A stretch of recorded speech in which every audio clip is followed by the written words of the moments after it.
बहिणींचं इथे गर्दी पाहायला मिळाली. आमच्या मीनाताई पानवन आणि त्यांची पूर्ण टीम आणि मला एकदम आश्चर्याचा धक्का दिला. मी रक्षाबंधनच्या दिवशी एवढ्या सर्व लाडक्या बहिणींना इथे रक्षाबंधनसाठी आल्या, अगदी खरंच खूप आनंद वाटतोय. माननीय मुख्यमंत्री एकनाथ शिंदे साहेब आणि या जेवढ्या इथे बहिणी आलेल्या आहेत त्यांना सर्वांना त्यांच्या अकाउंटवर 3,000 रुपये दिलेले आहेत. त्यामुळे त्यांची भावभीती खूप जोरात झालेली आहे.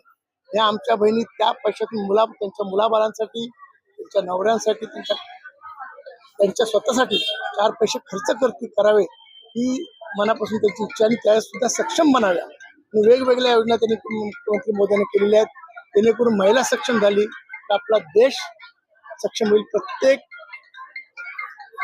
प्रत्येक अंग हा समाजातला हा सक्षम झाला तरच देश आपला सक्षम होऊ शकतो. म्हणून महिलांना जास्तीत जास्त प्राधान्य देऊन महिला सक्षम झाली तर पूर्णपणे एक महिला शिकली तर पूर्ण घर शिकतं.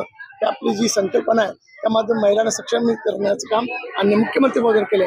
माझ्या बहिणी ज्या एवढ्या आनंदाने ते आले राखी बांधायला, त्यांचं रक्षण करणं हेच माझं मी कर्तव्य समजतो.